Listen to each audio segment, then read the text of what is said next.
अब आ जाता है आपका industrial growth in the 20th century. 20वीं शताब्दी में औद्योगिक इंडस्ट्रियल यानी उद्योग धंधे कैसे डेवलप हुए।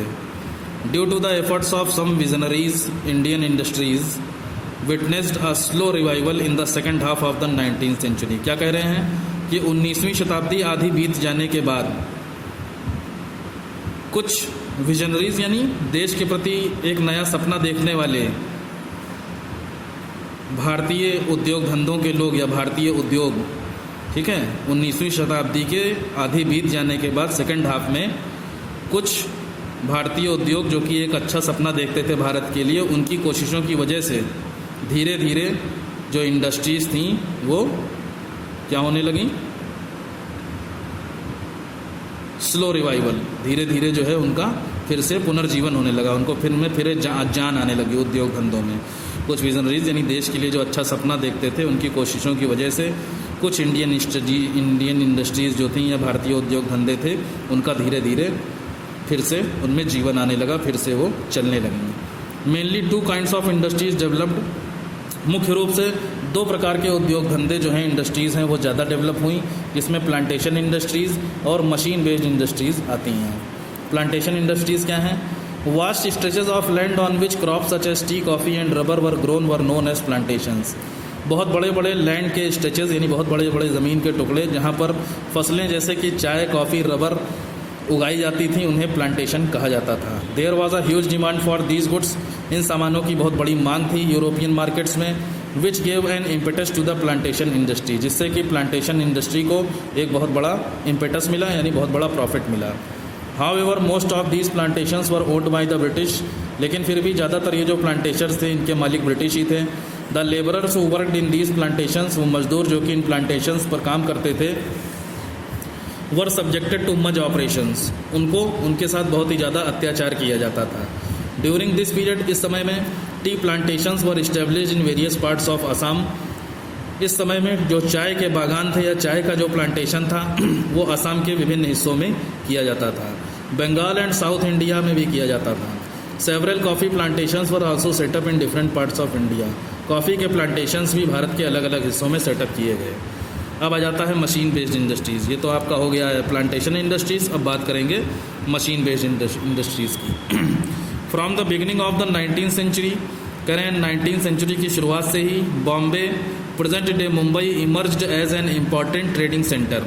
बॉम्बे जो था, जिसे आजकल मुंबई के नाम से जाना जाता है, वो बहुत ही महत्वपूर्ण व्यापारिक केंद्र बन गया या निकल करके सामने आया। इमर्ज मतलब निकलना। द फर्स्ट कॉटन मिल, पहली कपड़े का जो कारखाना था वो बॉम्बे में 1854 में इस्टेब्लिश किया गया।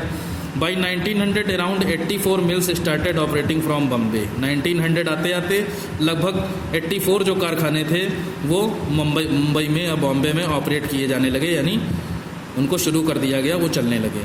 Most of these mills were owned by Parsi and Gujarati businessman. ज़्यादातर जो इसमें कारखाने थे उनके मालिक पारसी लोग और गुजराती व्यापारी लोग थे, व्यवसायी लोग थे। Who earn money by trading with China, जो कि चाइना से व्यापार करके पैसा कमाया करते थे। इन 1861 अ cotton mill was established in Ahmedabad. 1861 में कपड़ा का कारखाना अहमदाबाद में लगाया गया 1862 में, और 1862 में एक और कपड़ा कारखाना कानपुर में लगाया गया। These cotton mills created a huge demand for jobs. In cotton के मिल्स में यानी कपड़ों के कारखानों में नौकरियों के बहुत सारी डिमांड आने लगी। People from villages flooded to the cities to work in these mills. इन कारखानों में काम करने के लिए गांव से जो लोग थे वो बाढ़ की तरह शहरों में घुसने लगे। इन द इनिशियल ईयर्स, शुरुआत के सालों में, Indian textile industry faced many challenges. Bharat का जो कपड़ा उद्योग था उसे बहुत सारी चुनौतियों का सामना करना पड़ा। In most of the countries, ज़्यादातर देशों में, the infant industry was protected by the government. Infant industry यानी शुरुआती जो कारखाना थे, जो शुरुआती उद्योग था, उसको सरकार की तरफ से सुरक्षा प्रदान की गई by imposing heavy import duties, जिसमें उनके ऊपर बहुत ही ज़्यादा इम्पोर्ट ड्यूटीज़ लगा दी गई, यानी टैक्स वगैरह बहुत ही ज़्यादा लगा दिए गए इम्पोर्ट के ऊपर। The colonial government in India refuse to protect the Indian industry. औपनिवेशिक सरकार यानी जो ब्रिटिश गवर्नमेंट थी, उसने भारत में इंडियन इंडस्ट्री को लगाने से मना कर दिया। प्रोटेक्ट द इंडियन इंडस्ट्री, क्या कह रहे हैं, प्रोटेक्ट द इंडियन इंडस्ट्री, यानी भारतीय उद्योग जो कि लॉस में डूब रहा था उसको सुरक्षा देने से मना कर दिया, हैवी इम्पोर्ट ड्यूटीज़ को हटाने के लिए मना कर दिया कॉलोनियल गवर्नमेंट ने, यानी जो टैक्स थे वो लगे रहे। तो क्या कह रहे हैं, the most important face in the growth of the Indian history came during the first world war. सबसे महत्वपूर्ण जो पार्ट था, फेस यानी जो हिस्सा था जो कि इंडियन इंडस्ट्री के डेवलपमेंट में, इंडियन इंडस्ट्री का जिसमें डेवलपमेंट हुआ, वो फर्स्ट वर्ल्ड वार के समय आया, जो कि 1914 से 1918 तक रहा। When the imports from Britain decline, इस युद्ध में ब्रिटेन से जो सामान मंगाया जाता था उसका डिक्लाइन कर दिया गया, यानी उसको ख़त्म कर दिया गया। And the colonial government encourage the Indian industry, colonial government यानी ब्रिटिश गवर्नमेंट ने भारतीय उद्योग को प्रोत्साहित किया, एनकरेज किया, to produce the materials which they needed in war, ऐसे मटेरियल्स को बनाने के लिए जिसकी कि उन्हें वर्ल्ड वार में ज़रूरत पड़ने वाली थी। अब देखिए iron and steel industry, remarkable progress was made in the field of metallurgy, यानी यादगार रखने वाली जो प्रोग्रेस थी, यादगार रहने वाली जो उन्नति थी या प्रोग्रेस थी, वो मेटलर्जी यानी मेटल्स को मिला करके जो अलग अलग तरीके की चीज़ें बनाई जाती थी, जैसे आयरन हो गया, कॉपर हो गया, सिल्वर हो गया, ठीक है, मेटलर्जी उसे कहते हैं। कई सारी मेटल्स को मिला करके मटेरियल तैयार किए जाते हैं तो उसे मेटलर्जी कहते हैं। तो फील्ड ऑफ मेटलर्जी यानी मेटल से जुड़े हुआ जो फील्ड था उसमें बहुत ही तेज प्रोग्रेस होने लगी। The excellent quality of the sword of Tipu Sultan bears testimony to the brilliant craftsmanship, बहुत ही अच्छी क्वालिटी की तलवार जो कि टीपू सुल्तान की थी, British bears testimony to the brilliant craftsmanship, वो क्राफ्ट्समैनशिप यानी बहुत ही अच्छी क्राफ्ट्समैनशिप, हाथ से बनाए या कह लो हस्तशिल्प का, क्राफ्ट्समैनशिप हस्तशिल्प यानी हाथ से बनाया गया जो शिल्प होता है या जो कलाकारी होती है उसका बहुत ही अच्छा नमूना था। The hard and sharp edge of the sword, बहुत ही धारदार और मजबूत जो तलवार के किनारे थे, को टीयर अपार्ट मेटल आर्मर्स, वो मेटल से बने हुए जो कवच होते थे या लोहे से बने हुए जो कवच होते थे जो सैनिक लोग पहनते थे उस समय, उसको भी काट सकते थे। High carbon steel called would, बहुत ही ज़्यादा कार्बन कंटेंट रखने वाली जो स्टील थी जिसे वुड कहा जाता था, प्रोड्यूस्ड इन साउथ इंडिया, जो कि साउथ इंडिया में बनाई जाती थी, was used for making this sword, उसे इस्तेमाल किया गया था टीपू सुल्तान की तलवार को बनाने के लिए। अब देखिए decline in iron smelting, iron smelting यानी लोहे को पिघला करके जो सामान बनाया जाता है, छेनी हो गया, आपका हथौड़ी हो गया, कन्नी हो गया, ये सारी चीज़ें जो हैं, इसको ये कैसे ख़त्म हुआ।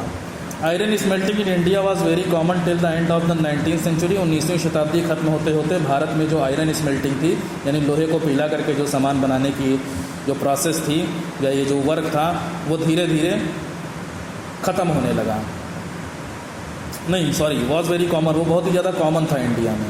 मोस्ट ऑफ द डिस्ट्रिक्ट्स, ज़्यादातर जो ज़िले थे बिहार में और सेंट्रल इंडिया में, हैड स्मेल्टर्स, वहाँ पर बहुत सारे स्मेल्टर्स थे, यानी स्मेल्टर्स बोलते हैं लोहे का काम करने वाले, लोहार जिन्हें कहते हैं, who used local deposits of iron ores to produce utensils, जो कि लोकल डिपॉजिट्स यानी उन्हीं की जगहों पर अपने शहर में ही उनको लोहे के भंडार ज़मीन के नीचे मिल जाया करते थे जहाँ से वो आयरन ओर यानी कच्चा लोहा ज़मीन से निकालते थे, टू प्रोड्यूस यूटेंसिल्स, जिनका इस्तेमाल वो बर्तन बनाने के लिए और औजारों को बनाने के लिए करते थे जो कि हमारे रोज़ के जीवन में इस्तेमाल किए जाते हैं। However implementation of the colonial forest laws drastically affected the business of iron smelting, लेकिन फिर भी implementation of colonial forest laws यानी अंग्रेज़ों के जंगलों के ऊपर जो कानून इम्प्लीमेंट किए गए, लागू किए गए, उसकी वजह से drastically affected the business of iron smelting, लोहे का जो उद्योग था या लोहे को पिघला करके काम करने का जो उद्योग था उसके ऊपर ज़बरदस्त प्रभाव पड़ा। ड्रास्टिकली मतलब ज़बरदस्त, अफेक्टेड मतलब उसके ऊपर इफेक्ट पड़ा। The iron smelters could not collect would, लोहे को पिघलाने वाले या लोहार लोग जो थे वो लकड़ी को नहीं इकट्ठा कर पाते थे फ्रॉम द फॉरेस्ट, जंगलों से, विच दे यूज्ड एज चारकोल, जिसका कि इस्तेमाल वो चारकोल के रूप में करते थे, टू स्टार्ट देयर फर्नेसेस, अपनी भट्टियों को जलाने के लिए। They could not extract ores after the implementation of forest laws, जंगल के कानून या वन के कानून लग जाने के बाद वो ज़मीन से ओर्स यानी कच्चा लोहा भी नहीं निकाल पाते थे। इन सम एरियाज, कुछ इलाकों में, the iron smelters were permitted, लोहारों को यह आज्ञा दे दी गई या परमिशन दे दी गई, to collect wood and extract iron ores, की लकड़ी को इकट्ठा करें और कच्चे लोहे को निकाल दें। But the heavy duty on furnace, लेकिन उनकी भट्टियों के ऊपर जो बहुत ज़्यादा टैक्स लगा दिया गया, इसकी वजह से वो डिस्करेज हो गए, यानी उनके मन में जो उत्साह था अपने काम को लेकर के वो ख़त्म हो गया। And this reduce their income to a large extent, तो इसकी वजह से बहुत बड़े पैमाने पर उनकी जो इनकम थी वो कम हो गई, रिड्यूस हो गई। By the middle of the 19th century, 19वीं शताब्दी के मिडिल में, the colonial government started importing iron, अंग्रेज सरकार ने आयरन को मंगाना शुरू कर दिया, and steel from Britain, Britain से स्टील और आयरन को मंगाना शुरू कर दिया। Now iron smiths used imported iron to produce materials. अब लोहारों को बाहर से आया हुआ जो लोहा है उसका इस्तेमाल करना पड़ता था मटेरियल्स को बनाने के लिए डेली यूज़ के। By the beginning of the 20th century, 20वीं शताब्दी की शुरुआत से ही आयरन स्मिथ्स जो लोहार थे face new challenges in the form of competition की फॉर्म में उन्हें नई चुनौतियों का सामना करना पड़ा, which came from the iron and steel industries, जो कि लोहे और स्टील उद्योग से आए हुए थे, इस्टेब्लिश्ड इन इंडिया, जो कि भारत में खोल दिए गए थे। ठीक है, बड़ी बड़ी आयरन एंड स्टील इंडस्ट्रीज़ खोल दी गई, जिससे ये छोटे मोटे लोहार थे इनका काम कम होने लगा, तो इनको बहुत सारी चुनौतियों का सामना करना पड़ा। फिर आ जाता है आपका Tata iron and steel industry.